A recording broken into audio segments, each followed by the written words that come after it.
천막 투쟁 한 달 고생하신 우리 당직자 여러분께 감사드립니다. 작년 12월 달에 또 천막 당사를 운영했고 올해 또 평화당이 앞장서서 천막 투쟁에 나섰었습니다. 우여곡절 끝에 이제 내일 선거법 표결을 앞두고 있습니다.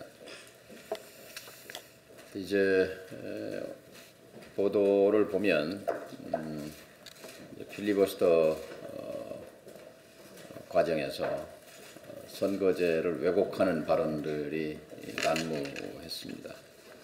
무슨 알바니아 선거법이니 베네수엘라 선거법이니 비례 한국당이니 어지러운 말의 왜곡 말의 장난들이 횡행합니다. 그분들에게 묻고자 합니다. 주권자의 권리 확대를 위해서 사표를 줄이는 것이 왜 나쁜가? 또 사회적 경제적으로 숫자는 많으나 목소리가 미약한 집단이 자신들의 정치적 대표자를 국회에 보낼 수 있는 길을 터주는 것이 왜 나쁜가? 또 양당제 대신 다당제로의 전환이 왜 나쁜가? 여기에 답해야 할 것입니다.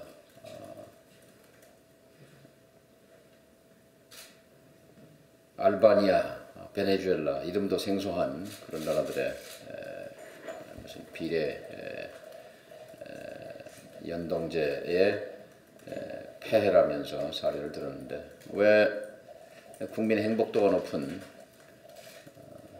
덴마크나 네덜란드나 독일이나 핀란드나 스웨덴이나 이런 나라의 100% 연동제에 대해서는 언급하지 아니하는가 라고 묻고자 합니다. 또 자유한국당에 대해서 국민의 민심과 또 상식과 동떨어진 장외 투쟁으로 선거제 개혁의 취지를 왜곡했을 뿐만 아니라 그리고 이제 무슨 비례 한국당을 만들어서 이른바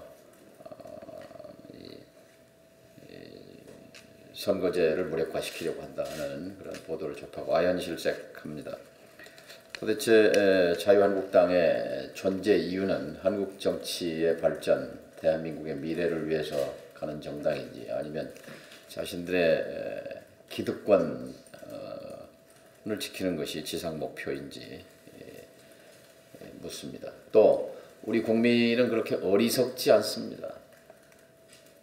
자유한국당의 위성정당을 지지해달라는 그 호소에 그들이 결집해서 비례정당으로 표를 몰아주는 그런 유권자가 아니다는 말씀을 드립니다.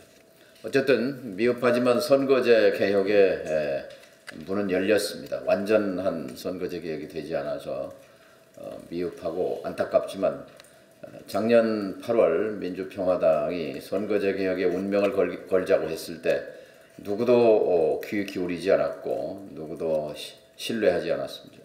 신뢰를 보내지 않았습니다. 될까? 되겠냐라는 것이 내일 드디어 산을 넘어갑니다. 정치는 의지와 신념으로 하는 것입니다. 여기까지 왔습니다. 이제 21대 국회를 새로운 국회 구성 원칙에 의해서 구성하고 그리고 이 선거제 개혁 통과와 더불어서 헌법 개혁에 이제 물꼬가 터지기를 기대합니다. 헌법 개혁의 물꼬 역시 민주평화당이 앞장서게 될 것입니다. 예. 네, 이제 저희들이 천막 당사로 많은 이제 우리 원외위원장님들 당원들 마음을 모아주셨는데 이제 내일 선거제의 그 표결을 앞두고 있습니다. 그동안 노고가 많으셨는데 그런데 최근에 이 구도 속에서 또 자유한국당이 비례한국당 그 얘기를 좀 하고 있습니다. 그래서 비례한국당을 만든다고 하는데 지금 만들면 어느 정도 파괴력이 있느냐 이것이 화제입니다. 여론전쟁이라는 책이 있습니다.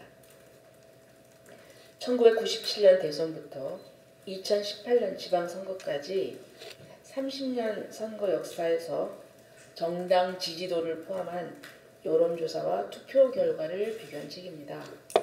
결론적으로 말하자면 정당 지지도는 짧은 기간에도 변화무쌍하고 선거 결과를 예측하기 어렵습니다. 정치인들이 온갖 꼼수를 부려도 유권자들은 정치인들보다 현명하기 때문입니다. 그동안 숱한 정당들이 총선을 치르고 사라져갔습니다. 그 정당들이 총선에서 비록 몇 석을 얻었다 해도 지금 국민들은 그 정당들의 이름을 기억조차 하지 못합니다. 그 정당들이 민주주의 발전에 어떤 역할을 했는지도 기억나지 않습니다. 하물며 비례한국당이라니요. 여당이 필리버스터를 하는 것만큼이나 정치를 코미디로 만드는 것입니다. 비례한국당을 만드는 것 자체가 유권자에 대한 모욕입니다. 경고합니다. 비례한국당을 만들면 본진인 자유한국당이 역풍을 맞을 것입니다. 현명한 유권자들은 자신을 모욕한 자유한국당을 그냥 그대로 두지 않을 것이기 때문입니다. 모든 정당은 위성정당을 만든 자유한국당을 역사에서 퇴출하자고 할 것입니다. 비례한국당을 만들어 보십시오. 유권자들을 우습게 보고 정치를 희화화하는 정당 퇴출에 저 조배숙이 앞장서겠습니다. 북한 문제에 대해서 말씀드리겠습니다. 이번에 북한의 크리스마스 선물은 없었습니다. 연말까지 수년됐다는 분석도 있습니다만 수년이 아닌 취소이기 때문입니다. 북미 간 대화가 풀리지 않으면 주변국들을 움직여야 합니다. 24일 문재인 대통령과 시진핑 주석과 대화 중에 안보리 결의안 제출에 대한 얘기가 있었다고 합니다. 꼭 우리한테 필요한 부분이 아닌가라는 생각이 듭니다. 비록 대북 제재 완화를 담은 결의안이 미국의 반대로 채택되지 않더라도 우리가 주변 외교를 통해서 북한의 어려움을 풀려고 한다는 사인을 보낼 필요가 있습니다. 그러나 여긴 조건이 있습니다. 북한이 그럼에도 불구하고 도발을 하면 제재를 강화한다는 스냅백을 조건으로 하는 것입니다. 그래서 북한을 정상적인 국가로 유도하는 개방 조치를 유도해야 합니다. 그것을 위해서 우리 외교 역량이 필요합니다. 북한의 성탄 선물은 없어서 다행이고 시진핑 주석과 안보리 결의안 제출 얘기는 잘한 것으로 평가합니다. 이상입니다. 어제 김재원 자유한국당 정책위 의장이 비례 위성 정당에 대한 수정안을 포함해서 선거법 개정안을 올 것이다. 그것이 4+1에서 협의됐고 뭐 이런 취지 얘기를 해서 이제 하루 종일 이제 기자들 전화를 받았는데요.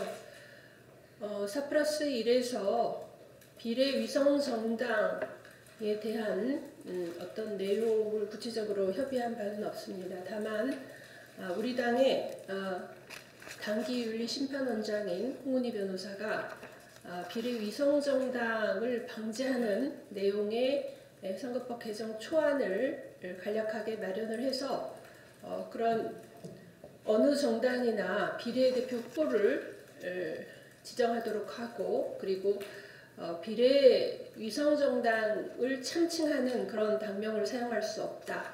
그리고 위배한 경우에 당선을 무효로 한다라는 그런 초안을 마련해서 뭐 우리 당 내에서 그리고 뭐 우리 당의 기자들 이렇게 공유를 한 바가 있습니다.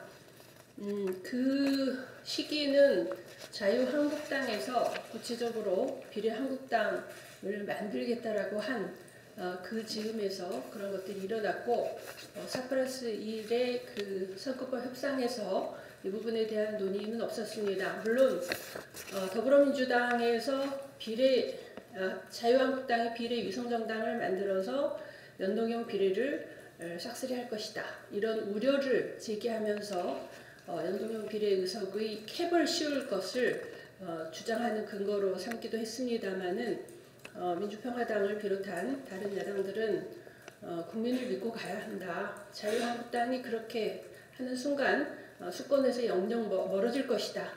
그리고 탑다운 방식의 그런 잘못된 그런 비례위서 정당을 만든다면 바텀업 방식으로 우리 개혁 지지자들이 전략적인 대응을 해줄 것이다.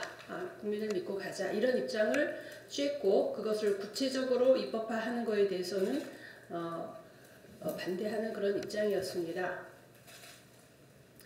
그래서 내일 선거법 개정안이 바로 표기를 붙여져야 합니다. 추가로 향후에 비례한국당이 만들어지는 경우에 거기에 대한 대응은 별도로 해나가는 것이 맞다고 생각합니다. 그리고 자유한국당이 이제 공수처에 대해서 여러 가지 이제 반대 토론을 하고 있는데요. 사실 공수처나 검경 수사권 조정과 관련해서는 어떤 안을 제시하더라도 100가지 안을 제시하더라도 거기에 대해서 100가지의 반대 의견을 낼 수 있는 사안입니다. 권력을 갖고 있는 집단 간의 그 견제와 균형을 만들어내는 것이기 때문에 A안을 선택하면 또 문제가 있고 B안을 선택해도 문제가 있고 C안을 선택해도 문제가 있습니다. 그래서 그동안 검찰 권력의 비대가 문제 제기가 돼 왔기 때문에 그리고 고위공직자들에 대한 효과적인 비리 수사가 필요성이 제기되어 왔기 때문에 공수처 안을 우선 만들어서 통과를 시키는 것이고 이 안이 크게 문제가 없다면 우리는 이번에 선거법 개정을 위해서 함께 패키지로 통과시킨다는 목표를 세웠기 때문에 자유한국당이 그 어떤 법안을 공수처나 또 검경수사권 관련해서 만들어와도 그 역시 또 문제가 있을 것이다. 이렇게 말씀을 드릴 수 있겠습니다. 그리고 최근에 미군이 미국 본토에서는 금지되는 그런 생화학 실험실 총괄 센터를 한국이 지어서 운영하고 있다라는 사실이 밝혀졌습니다. 최근에 미군에 대한 여러 가지 정책을 대한민국에 대해서 굉장히 압박적으로 그리고 강압적으로 시행하고 있는 상황에 대해서 큰 우려를 표합니다. 이미 이제 오바마 정부에서부터 이렇게 대한민국에 대해서 호혜평등한 관계가 아닌 본토에서 지을 수 없는 그런 생화학 실험실을 한국에 총괄센터를 지었다는 것에 대해서 분노합니다. 정부가 이 부분에 대해서 단호하게 대응할 것을 요청합니다.